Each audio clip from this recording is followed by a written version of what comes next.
Thank you for giving this opportunity for the Medical Device Symposium. Today, I will be talking about how we can accelerate the digital transformation in healthcare. As we know that the Indian government is having a national health policy 2000, which envisions to have a digital health technology ecosystem and recognizes the role of technology, that is e-health, m-health, cloud, Internet of Things, wearables, etc. in healthcare delivery. Para 23 of National Health Policy 2017. We are having a vision to create electronic health record of 1.3 billion people with pan-India exchange in a secure manner. We are having a set up a pan-nation telemedicine network. We want to use IT for pan-nation surveillance and monitoring of programs. We have a vision to use digital technology for capacity building and training. We are having a vision to deployment of IT tools for governance information dissemination. I will be just elaborating when we subsequent slides. Right now, if you look at the digital infrastructure or the landscape in the country, is highly fragmented in silos. We have ICT systems, the spectrum in this country. We are having beneficiary identity management systems. We have the mother and child tracking system, RCH portal. We are having the strategic information management. We are having sick neonatal care units. We are having IDSP program. We are having Nishchay for TB. We are having NAMIS system. We are having other national systems. There are multiple and different state systems. And you see the things are getting complicated. The masters of all this program, they are different. As a result, they are not able to talk to each other. We are having different payment systems in the government. PFMS system is there. For SIS, we are having SIS system. We are having CGHS. We are having ASHA software for tracking the innovation, incentive for ASHA. We are having PMJ system, which also affects to the providers. So here also in the payment pattern, you are having multiple and different program level. This fragments are quite visible. In the supply, so we are having the different portals which are there, but none of the portals they talk to each other. We are having eOrshati, even platform, family planning, LMIS is there, and we are having state level system. For human resources, we are having HRIs, other national systems, state level systems are there. Similarly, for the birth and death records, we are having a separate system for that. We are having Aadhaar, we are having sensors, we are having bank system, we are having voter ID systems. For hospitals also, in nutshell, you don't have a single view of beneficiary. Weak data systems, we have poor data quality, misreporting can happen, low level of accountability for all this thing, no standardized format for data collection, hence not interoperable. Compounded with duplication of data collection of multiple systems, as we have seen in the highly fragmented and silo system. Lack of unique identifier for the patient providers health facilities across the system. Lack of common data analytics platform.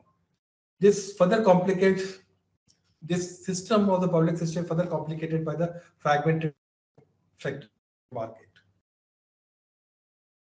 To overcome that, we have a national health policy which talks about a digital health ecosystem. Based on that, when PMJ Ayushman Bharat program was launched, we should understand that why this Ayushman Bharat program was launched. We have transitioned from the disease-based programs to the health-based program. After the Alma-Ata declaration, we have progressed from the disease to the health. For implementing the health, we had a strategy which is known as primary healthcare strategy. And this, for implementing the strategy, we are having vehicles like different programs, the mother child survival, say motherhood program, the RCH1 program, RCH2 program, NHN program.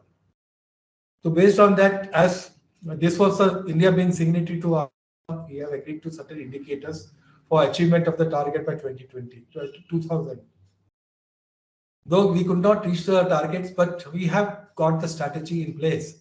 That is primary care healthcare strategy, and we have pursued that. When the Millennium Development Goals were agreed, and that strategy which we have adopted in 1978 is true, and we have reached the Millennium Development Goals. When the Millennium Development Goals were achieved, the goalposts were further raised, and two more components were added, that is Sustainable Development Goal and the care. universal health coverage. So then it was felt that the existing strategy of primary healthcare approach was inadequate. Subsequently, this primary healthcare approach further made comprehensive. Previously, we were providing 6 essential services. The package of services was increased to 12, and it was labeled as comprehensive healthcare. So, as a signatory to universal health coverage as well as sustainable development goal, and having changed the strategy, required to have different programs which would be addressing to the needs. And subsequently, this Ayushman Bharat programs were rolled out. Initially, this Ayushman Bharat program, these are the flagship programs, and with which the comprehensive healthcare were delivered through health and wellness centers. So that means from disease we have moved to health, from health we have moved to wellness now. The 6 services which we were providing center now, services will be provided to the integrated health center, which are called as health and wellness centers. I'm giving this background so that you can appreciate what is the health stack. The other pillar of the Ayushman Bharat was the Ayushman Bharat PMJ program, Pradhan Mantri Jan Arogya Yojana. This talks about providing, reducing the out-of-pocket expenses. The third component, after having all these things, the third component was the Ayushman Bharat digital mission. The fourth one is Ayushman Bharat digital health infrastructure mission. So these are 4 components of Ayushman Bharat. So when this Ayushman Bharat PMJ was rolled out, and as we have seen lot of fragmented silos of the health system, it was increasingly felt that we should be having a stack with a common identifier so that all these programs talk to each other. The whole activity started, and we thus all these activities culminated into national. So in 2019, the National Digital Blueprint was finalized as an architectural framework for digital health in the country for evolution of national digital health ecosystem.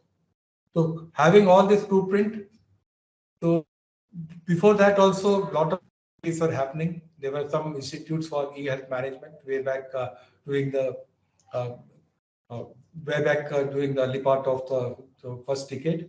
That means Center for Health Informatics were there.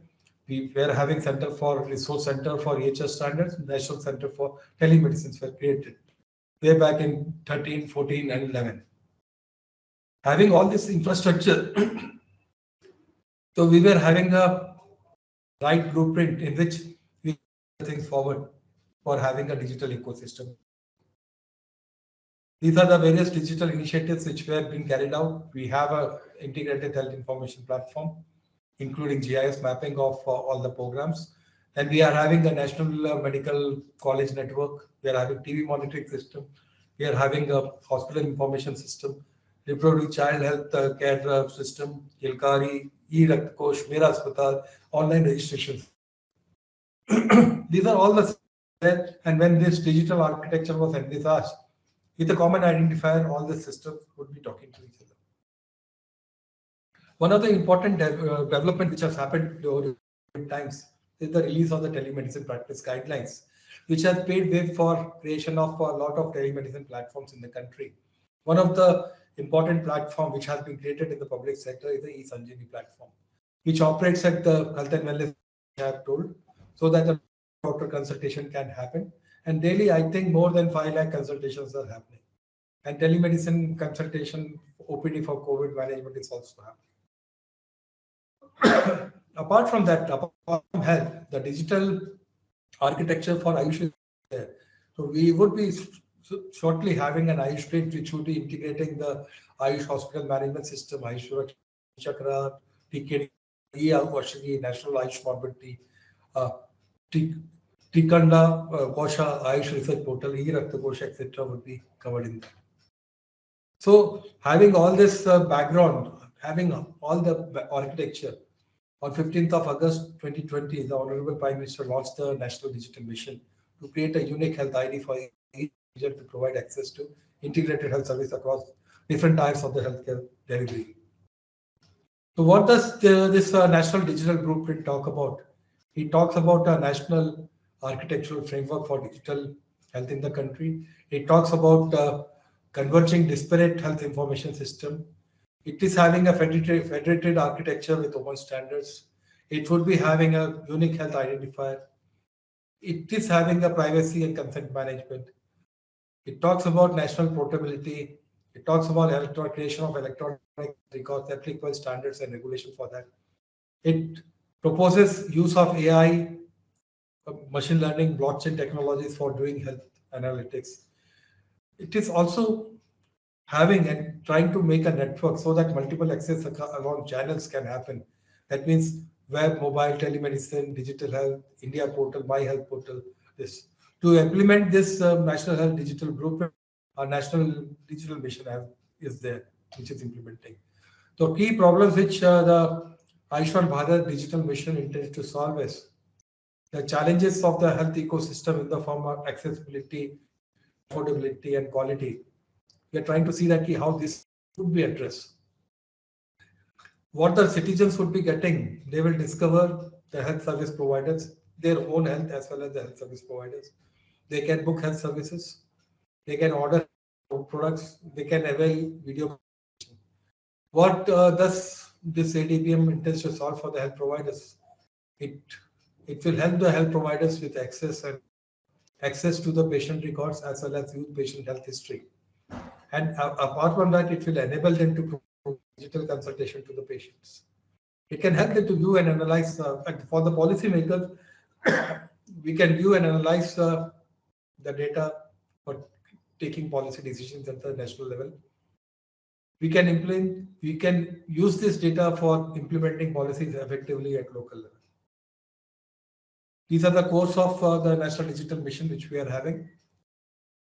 Health ID is created, is based on Aadhaar or mobile number of the patient. It's voluntary services to be available by all the citizens. Now we are trying to push for having this ID so that this ID can be seeded into the electronic medical records and which can be used for different purposes. We are trying to create a digital registry for the health workers.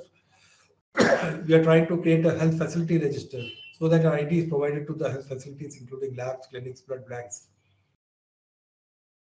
Ultimately, would be fed into the health record, the electronic medical records, so that it can be linked with the health.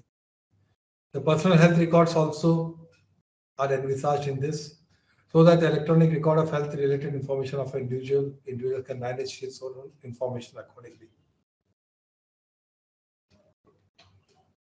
These are the components of statistics. So far, around 25 crore ABA numbers have been generated, and around 1.6 lakh facilities have been registered, and 90,000 professionals have been registered. And out of this 25 lakh, around 2% of this IDs, they have been linked with the registers, and the uptake is increasing day by day. And you will be coming across with a lot of experiments and other things regarding the ABDM, the benefits of that, and how to link the records, how to generate it. 5-6 providers, they are providing this facility for creating your ABA ID and seeing that how you can link it with your this. There are many opportunities which are coming, and there are trends. The use of IoT devices, 5G technology, blockchain, telehealth, so that you might have come across with examples of remote ICU and patient management. You might have seen web portals for patients where the patient can rate the hospitals, the doctors, and others.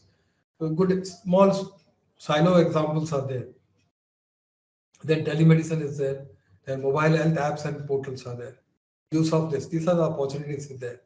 We are moving in the right direction with new technologies. We overcome the existing challenges and optimize their business and processes.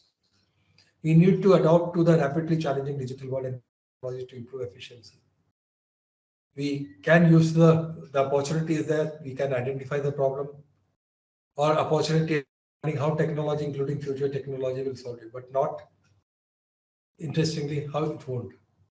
So with this, you can appreciate that how the digital health has enabled during the COVID times.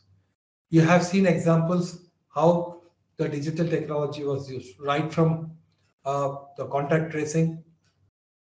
We have seen that the people usually say that the data from the private sector is not coming, but during the COVID time, we have seen that the private sector is also coming forward and sharing the data. You have seen how a person who is positive during the first phase, immediately with the help of this mobile tower and the Bluetooth triangulation, you are able to say that whether the contact is exposed to a positive patient or not. Accordingly, command centers were activated and the person was isolated and quarantined during the first phase. During the second phase, you have seen the digital, how the point of care devices, they have helped in managing the patient right in the home setting. We can't create a infinite number of beds and facilities. We do have a finite beds. And during the second wave, you have seen that when this finite capacity was overwhelmed for 2-3 weeks, it was a technology which has come to a head. With our experience of COVID, we have known that the patient can be managed at home if we have some mechanism for monitoring. So there were 2 point of care devices. One the digital thermometer, the other was the digital pulse oximeter.